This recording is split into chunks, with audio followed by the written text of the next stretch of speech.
pang matalino lang daw yung Firefly. So pag hindi ko na-gets, bobo ako, ganun. Kesyo, boring daw yung Firefly.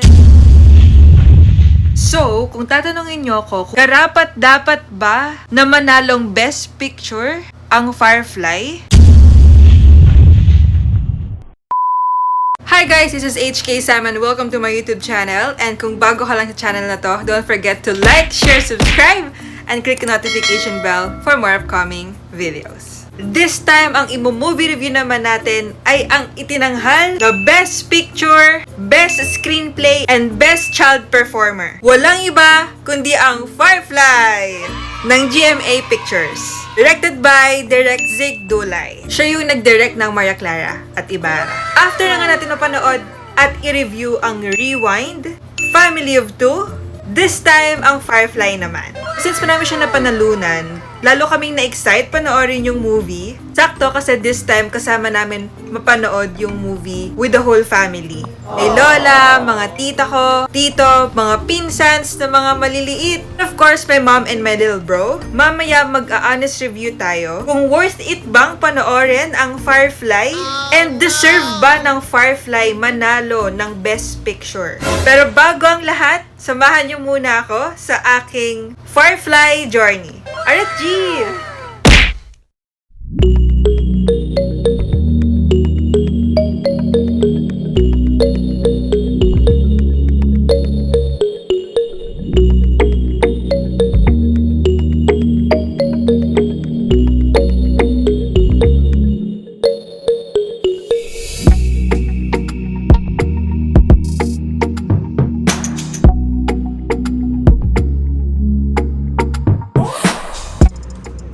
Alam mo, anak,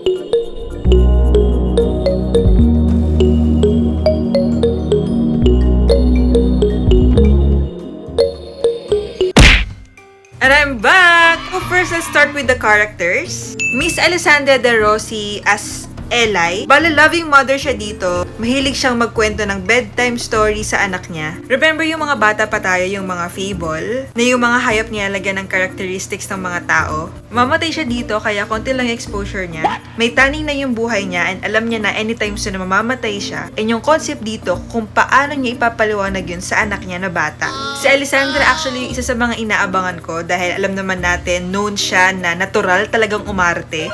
And nagampanan pa rin naman niyang maging magaling umarte kahit hindi siya mother in real life. Naging believable naman na talagang anak niya si Tonton dito, yung bidang bata. Then si Ewan Michael, na gumanap na as Tonton, siya yung 10-year-old dito na anak ni Alessandra. And of course, siya yung bida dito sa story. Pinakita dito yung buong adventure niya para hanapin yung isla ng Alitaptap. Kung tatanungin nyo ko, deserve ba ni Ewan Michael or ni Tonton dito sa movie na maging best child performer? My answer is yes. Na-convince naman ako, lalo na dun sa particular scene na talaga naman doon nag-iyakan yung mga tao. Mararamdaman mo talaga sa kanya yung paglulonging niya sa nanay niya. Kaya at the young age, willing siyang mag-travel mag-isa. Luckily, may mga na-meet siyang ibang tao doon sa story para samahan siya sa travel niya. Actually, itong movie na to, kid-friendly siya and malalim yung story. Perfect siya for the whole family kasi sa mga kids, lalo na may mga kasama kaming pinsan na mga 5 years old, 1 year old pa nga yung isa. Nag-enjoy sila kasi visual, panalo, tsaka at the same time yung bida bata. And of course, sa mga adults, sa atin, yung message niya, napakalalim. Talaga namang mapapaisip ka the whole movie habang pinapanood mo siya. Kasi hindi siya yung usual movie. May kakaiba siyang movie eh. May pagka-artistic siya and gumamit siya ng metaphor. And si Mr. Ding Dong Dantes naman, siya yung gumanap na adult na Tonton. Nagka-flashback siya dito, nagkakwento siya ng childhood niya. Kahit konti yung exposure niya dito, kasi special participation siya, yet very effective yung pagkakaganap niya. Magaling yung pagkakaganap niya as an adult Tonton. And of course, yung mga kasama ng batang Tonton dito sa journey niya, nagampanan naman nila yung mga role nila respectively. Ang kagandahan sa movie na to, pinakita na despite na may makikilala kang strangers, yung mga mabubuting kalooban pa rin pala sila na willing tumulong sa'yo. Ang galing lang ng concept nila dito kasi hindi mo akalain na mabubuting tao yung mga strangers na nakasama ni Tonton dito. Yung isa, ex-convict. Yung isa, masungit, parang galit sa mundo. Tapos yung isa may pagka-scammer pa. Ang galing lang na napag-unite ni Tonton yung mga strangers dahil sa panghingi niya ng tulong. And along the way, mababait naman pala sila, yung mga strangers na yun.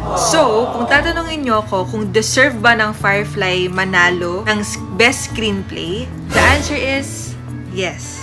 This film is written by Angeli Atienza, and kudos sa kanya. Probably, yung mga naging basihan ng judge dito is yung pagkakagawa ng script is hindi usual, hindi common. Gumamit siya ng metaphors, kaya ang lalim talaga ng meaning.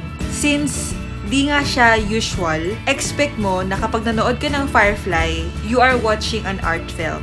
And that made the story stand out from the rest. For example, dito, meron wolf sa movie. Mabawonder ka all throughout. Ano yun? Sino ba yun?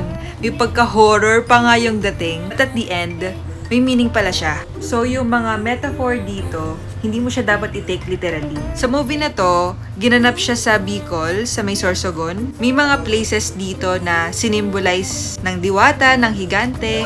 And may mga nakikita pa akong feedback na kesyo boring daw yung Firefly. Sabi pa ng iba, pang matalino lang daw yung Firefly. So pag hindi ko na-gets, bobo ako, ganun. Char! And for the big question, karapat dapat ba na manalong Best Picture ang Firefly? For me, it's another big yes. Best Picture, ito yung pinagsama-samang effort, yung mismong kabuuan ng film.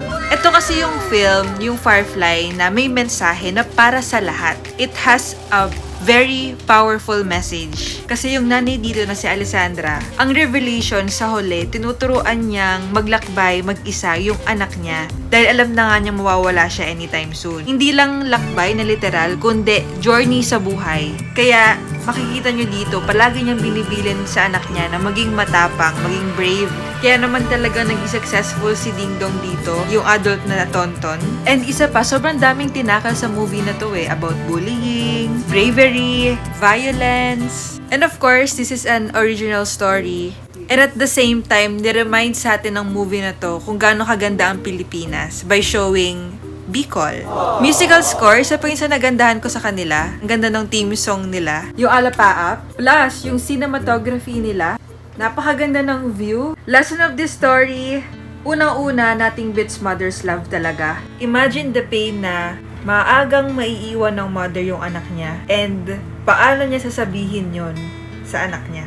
Kaya naman hanggat buhay pa siya, tinitrain niya na agad yung anak niya kung paano siya magiging brave sa buhay niya nang wala siya. Also, it reminds us na may mga tao pa rin mababait na handang tumulong sa'yo kapag kailangan.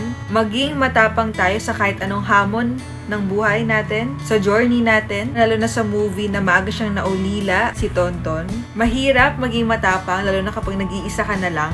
Wala nang gumagabay sa'yo. Pero sa story, nagawang ibilin agad ng nanay niya sa anak niya na maging matapang siya bago siya mawala. And lastly, talaga namang tumatak sa akin yung message na sinabi ni Alessandra dito sa movie. Buhangin lang tayo dito sa malawak na mundo, ngunit maski maliliit nating buhay ay mag-iiwan ng kwento na lahat tayo significant kahit patuldok lang tayo sa mundo. And of course, congratulations sa lahat ng bumubuo ng Firefly. From the director, napakagaling ng masterpiece na ito. Congrats sa lahat ng actors, staff and crew. Bukod sa aming mga adults na sobra naman talagang napakadaming realization after this movie. Yung tipong mapapaisip ka talaga. Super nag-enjoy din yung mga kasama kong pinsan, yung mga bata. Yung isa kong pinsan na 1-year-old lang, pumalakpak pa after ng movie. Ayan, let's support local. Supportahan natin ang mga pelikulang Pilipino na talaga namang pa-level up na pa-level up ang galing. So, ayan na nga, 10 movie ang MMFF. Nakakatatlo na tayo. Abangan nyo guys yung mga susunod pa nating i-review. Iisa-isahin natin yan. And of course, hanggang dito na lang tayo. Kung nag-enjoy ka at maraming natutunan sa vlog na to, please don't forget to like, share, subscribe, and click the notification bell for more upcoming videos. Keep safe everyone! Love you all!